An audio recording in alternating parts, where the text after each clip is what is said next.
Brahmamudi serial today episode. Dharmendra కావ్యతో మొత్తానికి నేనంత పకడ్బందీగా మార్చిన రిపోర్ట్స్ను కూడా పట్టుకున్నావంటే నువ్వు చాలా దూరం వచ్చేసావు కావ్య అనేసి అంటాడు. కావ్య నీ దగ్గర ఉన్న బిడ్డ నాకన్న బిడ్డ అని చెప్పడానికి ఈ రిపోర్ట్స్ అక్కర్లేదు, నా చూపు చాలు, నాకు తగిలే నా బిడ్డ ఊపిరి చాలు, నువ్వు దుర్మార్గుడిలా నా పాపని తీసుకొని వచ్చేసావు అనేసి అంటుంది. ధర్మేంద్ర డిస్కషన్స్ వద్దు, నీకు అర్థమైంది కదా, నీ బిడ్డని నేనే మార్చాను అనేసి అంటాడు.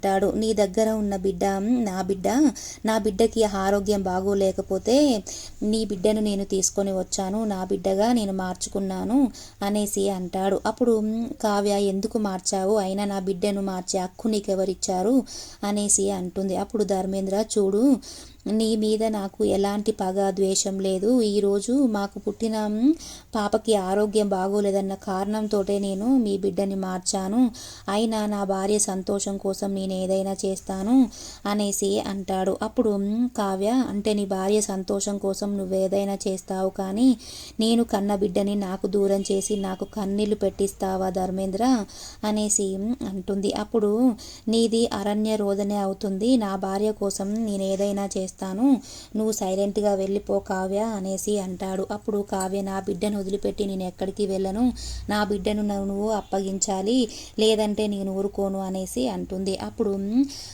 ధర్మేంద్ర అసలు నీ బిడ్డ నీదే అని మీ ఇంట్లో వాళ్ళను కూడా నమ్మించాను, మీ ఇంట్లో DNA టెస్ట్ చేస్తే కూడా నీ బిడ్డే అని రిపోర్ట్స్ వచ్చేలా చేశాను అనేసి చెప్తాడు. అప్పుడు కావ్య ఇదంతా ఎందుకు చేస్తున్నావు, నీ బిడ్డను నువ్వు తీసుకొని నా బిడ్డను నాకు ఇచ్చేయి ధర్మేంద్ర అనేసి అంటుంది. అప్పుడు ధర్మేంద్ర నేను మాత్రం నీ బిడ్డను అప్పగించే ప్రసక్తే లేదు అనేసి అంటాడు. అప్పుడు కావ్య రే ధర్మేంద్ర నేను చంపేస్తాన్రా, నా బిడ్డను నాకు అప్పగించాలి అనేసి అంటుంది.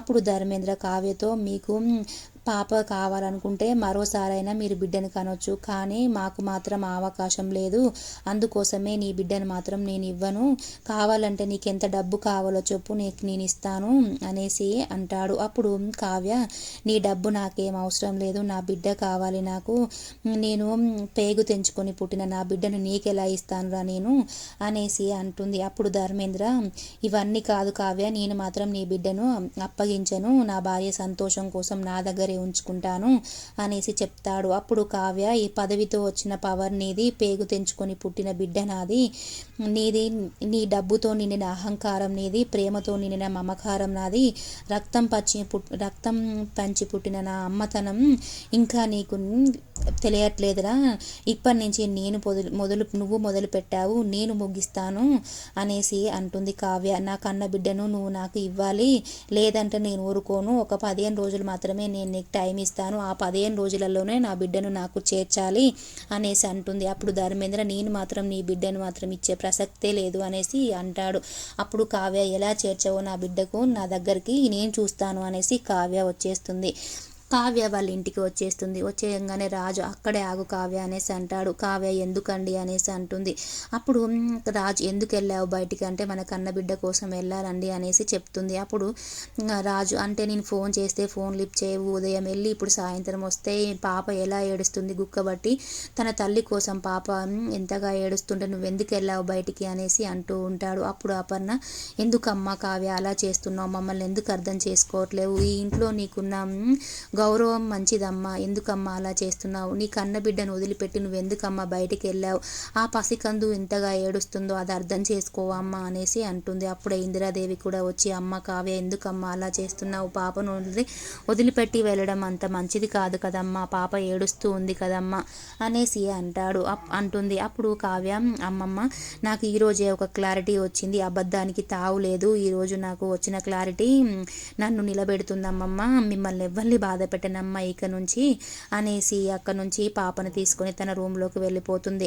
తర్వాత రేఖ రుద్రానికి ఫోన్ చేసి అమ్మ ఈరోజు కావ్యని పిచ్చిదాన్ని చేద్దాం అనుకున్నాము, కానీ కావ్య వచ్చి అందరినీ కూల్ చేసింది తన మాటలతోని అనేసి చెప్తుంది. అప్పుడు రుద్రాని మినిస్టర్ దగ్గర ఉన్న పాప కావ్య పాప అని కావ్య తెలుసుకుంది, మినిస్టర్కే వార్నింగ్ ఇచ్చింది రేఖ అనేసి చెప్తుంది. అప్పుడు రేఖ షాక్ అయిపోతుంది. అమ్మ మినిస్టర్ దగ్గర ఉన్న పాప కావ్య పాపని ఎలా తెలిసిందంటే ఏమో అది రిపోర్ట్స్ పట్టుకొని వచ్చి మినిస్టర్ గారికి వార్నింగ్ ఇచ్చింది, అయినా కావ్య మామూలుది కాదు అనేసి చెప్తుంది. అప్పుడు రేఖ ఇంకేమైనా ఉందా రాజుబావకి చెప్పి రాజుబావ సలహా తీసుకొని ఇక ఆ పాపని మళ్ళీ తెచ్చుకుంటారు, వాళ్ళు హ్యాపీగా ఉంటారు. రాజుబావకి నాకు పెళ్లి చేస్తానని మాట ఇచ్చావు కదమ్మా, ఇప్పుడెందుకమ్మా ఇలా చేస్తున్నావు అనేసి అంటుంది.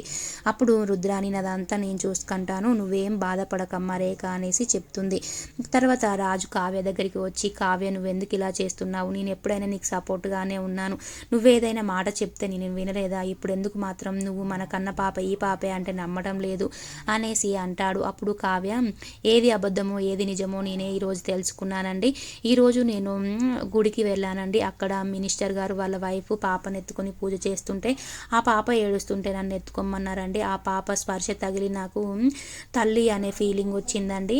నేను ఆ పాపను ఎత్తుకోగానే ధర్మేంద్ర ఆ పాపని లాక్కొని తీసుకెళ్తుంటే ఆ పాప చేతి మీద పుట్టుమచ్చ చూసి మన పాపే అని అనుకొని నేను హాస్పిటల్కి వెళ్ళానండి. అక్కడ డాక్టర్ సలహాతో నేను నీలవేణి సార్ నర్సుతో అడిగానండి, మన పాపని వాళ్ళ పాపకి ఇచ్చేసిందంట అండి, మినిస్టర్ దగ్గర ఉన్న పాప మన పాపేనండి అనేసి చెప్తుంది. అప్పుడు రాజు షాక్ అవుతాడు.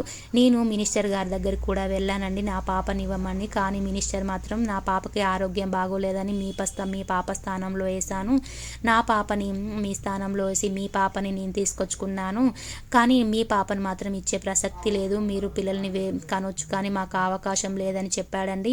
నేను మాత్రం ఇలా 15 రోజులు టైం ఇస్తాను, నా పాపని నాకు అప్పగించమని చెప్పొచ్చానండి అనేసి చెప్తుంది. అప్పుడు రాజు షాక్ అయిపోతాడు.